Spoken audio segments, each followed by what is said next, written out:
What's up, guys? Welcome to the Chess Giant. This is Solomon Riddell, and today we recap round 1 of the 2021 World Chess Championship match between Magnus Carlsen and Ian Nepomniachtchi. This is one of the most hyped events in all of chess for quite a long time now. Here we see Carlsen starting off with black and Nepomniachtchi starting off as white in this first game of a 14-game match to decide who will become the 2021 World Chess Champion. Here, Nepomniachtchi, the challenger in his first ever World Chess Championship match, and Magnus Carlsen looking to gain his fourth. Here we see Nepo start off the game with e4, and now Carlsen continue with e5. And following knight f3 and knight c6, Nepo continues with bishop b5. Guys, the Ruy Lopez is arguably the most famous and most popular opening at the Grandmaster level in all of chess when you look back at history. And even when you look at today, I mean, this is just a top tier opening for white. So it's no surprise to see Nepo going with this. And we now see Carlsen play the move a6. Now here Nepo played the main line of bishop a4, but some of you may be wondering, wait a second, why didn't he just take the knight on c6? And then play knight takes e5. Well, the issue with this is, yes, white does go up a pawn for about half a second, but then black's able to play queen d4, attacking both the knight and the pawn. White is simply not able to save both, and if you got to save one, you might as well save the knight. So after the move knight f3 is played, we can simply take that pawn on e4. Whole idea being, after a move like queen e2, we can snatch that queen off the board. And it's not like this position is completely crushing for black, but we do have a huge edge, that being that we can castle and white cannot. Here we're able to play the move bishop e6, simply continue with the move like castling queenside. We're going to continue with moves like h6, knight f6, get our bishop on f8 involved as well as our rook on h8. And here black has nothing to worry about. This is not ideal for Nepo in a position like this. So again, guys, bishop takes c6 simply doesn't work because after d takes c6 and knight takes e5, we have that key queen d4 idea, and black definitely has the edge there, which at this level matters a ton. We see the move bishop a4, and now we see the move knight f6, simply attacking the pawn on e4, and now after castling kingside, the main line of the Ruy Lopez with bishop e7, and now after the move rook e1 defending that pawn, we see b5 attacking this bishop, and now following the move bishop b3, we see Carlsen go with the second most popular option, not the first most popular with d6, but instead simply castling kingside. And now in this position, we see Nepo continue with h4, simply defending that square on h4, a good solid move. And guys, I was very surprised when I first saw what Carlsen played here. I mean, there's a couple really popular moves, the most popular being bishop b7, as well as d6. And usually how this goes, I mean, these two moves are interchangeable, right? I mean, you play a move like bishop b7, d6, you just continue to naturally develop your pieces. Knight a5 comes in eventually. And while we're doing this, white is able to play c3 and really create that safe square for that bishop. But here, guys, Carlsen doesn't want to allow Nepo to get that c3 move in. Here we see the move knight a5, a move I personally have never seen before. It's been very rarely played at the master and grandmaster level in this position. I mean, it's almost non-existent. I think people don't play it because here black simply gives up a pawn on e5, and Nepo takes the pawn right at this moment. So all of a sudden, it's move 9, and white is up a pawn. But in return, we see Carlsen take that bishop on b3, and after a takes b3, we see bishop b7. Black does have a slight edge in development, and we're currently attacking that pawn on e4. We see the move d3, and now we see this move d5 from Carlsen. Now, in this position, white made the good choice of taking that pawn on d5, but what can white do besides taking the pawn? Well, white could have tried to play a move like knight c3 and defend the pawn on e4, but this was a good move to avoid because here black could simply take the pawn. And yes, after d takes e4, it seems as if for a second that white has two defenders and we have two attackers, but the issue here is that we're simply able to take the queen, and one of these two pieces is going to have to take that queen off the board. So following a move like rook takes d1, we snatch that pawn right off. And guys, really in this position, I mean, black just has three very active minor pieces. We're going to get our rooks involved.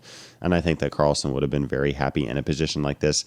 And also note, the move rook d7 may seem very active. I mean, players love putting their rooks on the 2nd and 7th ranks, depending if they're playing with white or black. And usually it's a very good idea, simply wiping out the opponent's pawns. But in this position, this rook is more of a liability than anything else. Black could simply play bishop d6, attacking the knight on e5. Whole idea being, if bishop f4 defending the knight, we have knight c5 trapping the rook. And if a move like knight f3, we also have that option of taking on c3 and then playing bishop c6. And all of a sudden, white is going to have to give up the exchange. So here we see Nepo not go with trying to hold everything together with a move like knight c3, but instead just take the pawn on d5. And now after the move queen takes d5, all of a sudden, Carlsen is threatening a mate in one. And here we didn't see Nepo play passive chess with a move like knight f3 followed by knight d2, just somehow trying to hold this position together for dear life. I think that Carlsen would have been very comfortable in that scenario, but instead we see the move queen f3, the challenger offering up a queen trade. And now we see this move bishop d6. Carlsen just continuing to mount the pressure upon the king side. And now we see this move king f1. I think that king f1 was a very strong move. However, when I first saw it, I was wondering, wait a second, why on earth would white ever play that? I mean, it doesn't look bad per se, but like, why would we want our king on f1? The reason for this, let's say white plays a move like h4, the reason king f1 was played was to defend the rook on e1. Because let's say white just wastes a move with something like h4 or plays something else along those lines. Here black has the stunning queen takes e5. Whole idea being if queen takes b7, we simply have a checkmate in one. And if rook takes e5, we snatch that queen off on f3. Whole idea being if this rook decides to run away, we are simply up a piece. And if they take our piece, well, then we're just going to be up a rook. Black's simply winning this. So guys, king f1, a very strong move from Nepo. I really like this defensive chess. He saw queen takes e5 coming from a mile away and decided to defend the rook on e1. Now here from Carlsen, we see the move rook fb8. And yet again, I'm wondering, gosh, I mean, I know these players aren't bad, but they're playing kind of weird moves. I mean, who would ever play rook fb8? Well, now Carlsen is looking to defend the bishop on b7, reinforcing the threat of queen e5, right? Whole idea being right now we're threatening to take that knight. And if queen takes b7, we'll simply take the queen. And in that scenario, we're going to win a ton of material because our queen on e5 is defended by our bishop on e7. So queen takes e5 is a huge threat. And really white's only chance here to get a somewhat good position is by taking that queen on d5, which is exactly what Nepo did. And we now see knight takes d5 from Carlsen, followed by bishop d2. Here Nepo is behind in development. He's simply trying to get these back rank pieces involved. And now from Carlsen, we see the move c5, expanding on the queen side of the board. And here in this position, we see knight f3. I know that this knight on e5 may seem very active, but honestly, I think that it's more of a liability. It's kind of loose, if I would have to describe it. I mean, this knight is attacking d7 and c6, but we have our bases pretty well covered. And really, this knight is really not doing much but making this rook a prisoner to defending it. So we just see the move knight f3. And guys, on top of that, here white is up a pawn. Here Nepo notices that he's up a pawn, and he's simply trying to hold this game together and hold on to that extra pawn. We see Carlsen continue with rook d8, and now from white, we see the move knight c3, and Carlsen continue with knight b4. Now, guys, notice here Carlsen did not take the knight on c3. Guys, in chess, if we are down material, we don't want to trade down because it makes that game that much more simple and that much more easy for our opponent to get the win. I mean, Carlsen could have took the knight on c3, took the knight on f3, but guys, we're down a pawn. Let's keep the pressure, let's keep the initiative and keep our attacking chances with knight b4, attacking that pawn on c2. And after rook e c1 defending it, we now see rook a c8. Something that I really like and admire about Carlsen's play is that he doesn't try to play the home run play if it's not there. Guys, this move, rook a c8, isn't trying to win this game in 3 moves. He's not playing something crazy like c4 or bishop takes f3 or somehow trying to create something out of nothing really quickly. Every single move, he's simply trying to slowly improve the positioning of his pieces. And this rook on c8 is better than the rook on a8, which really was doing nothing at the time, but just defending that pawn on a6, which, by the way, is pretty well defended by 2 of our minor pieces. So I like this move, rook c8, getting this rook involved. And now from Nepo, we see this move, knight e2. And now from Carlsen, knight c6, bringing this knight back. This knight wasn't bad, but notice in this position, guys, again, in chess, every single move, we got to improve the positioning of our pieces. Honestly, I don't really know how our bishop pair could get much better. Our bishop on b7 is very strong, able to take that knight on f3 on a moment's notice. And our bishop on d6 is very solid. And both of our rooks are in their best spots possible. So we now see the move knight c6. Carlsen goes, look, it's not like this knight is bad, but I'm going to maneuver it over to the king side of the board where it's more active. So we see this move, knight c6, and then the very next move, knight e7. Here, this was really a big moment in the game, as Nepo could have played this option of d4, which was a very interesting idea. However, I can totally understand how he wasn't really feeling this option, because here black, because of that maneuver of knight c6 followed by knight e7 would be able to play knight f5, putting pressure on both e3 and d4. That combined with the pressure that we have on that knight on f3, combined with our rooks on d8 and c8, I mean, why would white want to break things open? Our pieces are more in sync and they're more active. Why would white want to break this game open and give us more activity? That being said, technically speaking, I do think that white's okay. Here, white could have just took the pawn on c5, whole idea being after knight takes e3, white just takes that knight off, and then now if a move like bishop takes c5, just play king f2, hold on to that pawn on e3, and here in this position, black has ideas like rook d6 or rook c6, trying to get this rook involved, keeping the pressure on white, but I do think that this is a dead even position, and this would probably have led to an easy draw. That being said, from a practical standpoint, I can totally understand why one would not want to break the game open when they're up a pawn and they're trying to limit the activity of the opponent. So again, guys, we did not see the move d4, which again is not technically a bad move. However, I don't really think that it's very necessary in a position like this for white. Instead, we just see the move bishop f4. White simply trying to trade down pieces. They're up a pawn. Why not try to trade down? Here we see Carlsen actually go for that by taking the knight on f3. And usually, guys, I mean, we're not just going to give up our bishop for a knight in a position like this. But guys, the reason we do this is now white has very bad pawn structure and isolated and double isolated pawns on the king side of the board. These pawns are going to be very primary targets. We're really going to go after these things for the rest of the game. And now we see Carlsen continue by taking the bishop off on f4. And after the move, knight takes f4, continuing with rook c6. A rook lift, which really does two things. First off, it defends the pawn on a6. And now we also have potential rook f6 ideas in the air, attacking that knight. And furthermore, putting indirect pressure on that pawn on f3. Here we see white continue with rook e1, attacking our knight on e7. And now we finally see the maneuver accomplished after knight c6, knight e7, and now knight f5. A very nice square for this knight. And yet again, guys, Nepo had a big decision to make here. I got to admit, Nepo played very good and resourceful defensive chess. This knight on f5 really does have two squares that it can go with h4 and d4. Well, now the knight on h4 would attack both g2 and f3, and the knight on d4 would attack the pawn on f3, the pawn on c2, and if this pawn moved, the pawn on b3. I mean, this knight really just has a ton of potential. The question is, does white give this knight the square of h4 or the square of d4? Let's see what happens if white played a move like knight g2, taking away that h4 square. Well, in this case, we can now play knight d4, attacking both the pawn on c2, which, by the way, would be absolutely disastrous for white, forking both the rooks, and on top of that, giving white two pairs of double isolated and isolated pawns, and on top of that, attacking the pawn on f3. We're about to even out this material, and I really do think that Carlsen would have went on to easily win this game. So here in this position, guys, we did not see knight g2 stopping knight h4 because of that killer knight d4 idea, but instead the move c3. Really good move here, really necessary, honestly, stopping that knight from getting into d4, which would have absolutely wiped white out there. Now we see the move knight h4, attacking the pawn on f3. And now we see white simply try to hold this position together with rook e3. Here, white not trying to do anything crazy, simply trying to keep this position together. And now from Carlsen, we see the quiet move, but good move of king f8. I think that he played this move so that there would be no back rank ideas. For example, with this king on g8, if we move this rook to a square like d7 or d6, this game would be over in one move. But now by playing king f8, this rook has more freedom and we can use it to our advantage. Here white plays the move knight g2, simply trying to trade down. But guys, in a position like this, again, we are down material and we do have the initiative here.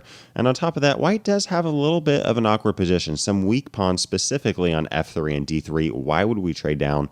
Let's keep the pressure and keep the tension. Here we see Carlsen continue with knight f5, attacking this rook. And after rook e5, we see this move g6. Now, guys, at first sight, when I saw this move, I was thinking black was simply trying to solidify the positioning of this knight, but champions are never satisfied. Here we see Carlsen, the very next move, after knight e1, really trying to hold again onto these pawns on f3 and d3, trying to make this game a draw. We see Carlsen continue with knight g7, a very nice maneuver. Yes, this knight on f5 is a good piece, but it would be better on f4, attacking both d3 and h3. So why not play knight g7 with the idea of knight e6, followed by knight e4? Here we see white play the move rook e4, simply bringing that rook back to a safe square. Honestly, in a position like this, there's only so much that white can do. And we now see Carlsen continue with f5, attacking that rook. And now the very next move, playing knight e6, eyeing that f4 square. Again, very nice move for knight g7, knight e6, looking to play knight f4. Now, Nepo didn't want to let this knight into f4, which would really paralyze his position and make it extremely difficult to play. So he plays the move knight g4, keeping this knight out. And as you guys can see, we really do have a real tension between both of these knights. If this knight moves on e6, this knight on g2 is going to become very active in this game, and vice versa. Here we see black continue with b4, expanding on the queen side of the board. And guys, white needs to be careful here to not quote-unquote lock this game up with a move like c4. Guys, this move may seem okay. White simply trying to lock this game up and get a quote-unquote drawish position. But now black has full control of this game. They have all the time in the world and complete control of this square on t4. I mean, in this position, black could play moves like rook d4, king g7, king f6, and simply just continue to expand. There's really nothing that white can do in a position like this except just kind of go back and forth, or even play the move knight d4, attacking both b3 and threatening to play knight c2, forking both of the rooks. This position is disastrous for white. So y'all, against the move b4, we don't see Nepo even think about touching his pawns, but instead just keep them there. And now we actually see very resourceful chess from him with the move king e2, trying to get this king involved. And now following the move rook b8 from Carlsen, we simply see king d2. Nepo not trying to hold on to his pawns, but simply give a pawn back. Why do I say this? Well, following b takes c3, we see the move b takes c3, Nepo allowing Carlsen to even out the material. Why didn't white just play a move like king takes c3? Many players would be tempted to play a move like this, trying to hold on to the extra material, but there's two reasons that this is simply a terrible idea. First off, white now has two pairs of double isolated pawns and two pairs of isolated pawns. I mean, this is just one of the worst practical positions you could ever have in an endgame in terms of pawn structure. And on top of that, white can't hold on to the material. Here in this position, we can play knight d4, attacking both f3, and more importantly, this square of b3. And if a move like rook a3 is played, trying to yet again hold this game together, there's so many ways to win. Probably the easiest just being knight b5, winning that rook on a3, and we're just playing chess. So again, guys, in chess, it's not always the best idea to hold on to your extra pawn at all costs. Sometimes it's good to just give that pawn back and get a solid position with solid pawn structure and a position where you can activate your pieces more freely. Here we see Carlsen continue by evening out the material. And now after king c2 attacking the rook, we see black go back with rook b7. Black could have played a move like rook b6, but then the rooks would have been a little bit cramped and a little bit in each other's way. Now by playing rook b7, both of the rooks are out of each other's way, and both of them have a ton of flexibility to maneuver and move around depending on what white does. Here white played the move h4 extremely quickly. I was actually a little bit surprised when watching this game live that Nepo played h4 so fast, but obviously he's a very strong player. He didn't seem too concerned in this position, but I do think that this was a key moment for Carlsen. I do think that rook cb6, which wasn't played, should have been, because both of these rooks form a battery ram on the b file. Here black is looking to play rook b2 with check, snatching off that pawn on f2. White would have had to play a move like rook e2 or rook a2 and simply have an awkward position trying to, again, just somehow hold this game together. I do still think that it probably would have ended in a draw, but I do think that this is really black's only chance to keep fighting for the win. However, instead of this move, rook c to b6 forming a battery ram on the b file, looking to play rook b2 with check, continuing to put the pressure on white, we instead see the move king f7, followed by king f6, and now the very next move, rook d7. Now again, guys, look, I'm not sitting here saying that I would have played any better than Magnus Carlsen, okay? I can guarantee you that I would have lost to Nepo if I was playing a game against him.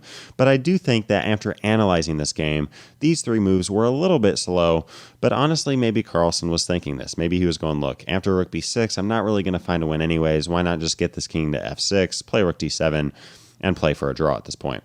After rook d7, we see knight c4 played, and now this knight is arguably the strongest piece in the game, threatening to play knight e5, forking both our rooks on c6 and d7. So we see Carlsen have to move one of the rooks out of the way. We can't really move this rook on c6 because it defends the pawn on a6, and obviously it can't go to d6 or b6 unless we just want to lose our rook. So we see the move rook e7, getting this rook out of the way.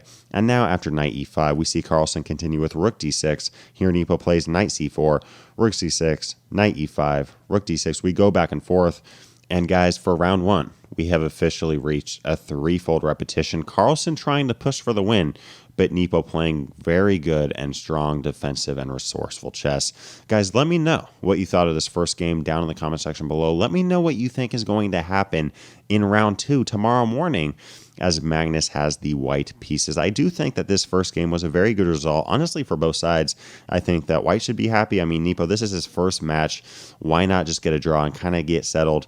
And on top of that, I mean, Carlsen playing with the black pieces, a draw is a very solid result. There were no disasters here. There were a couple times that Nepo was on the ropes, but he managed to hold on very well. Guys, this is going to be a very fun month, and I'm very excited to keep coming out with these daily recaps of these games. Again, thanks for watching today's video. If you'd like to see 5 fun facts about Magnus Carlsen, click the video to the left. If you'd like to see our top 10 responses for black against d4, click the video to the right. Leave a comment below to let me know what other videos you'd like to see covered on this channel. And as always, I appreciate you guys. Thanks for watching. Peace.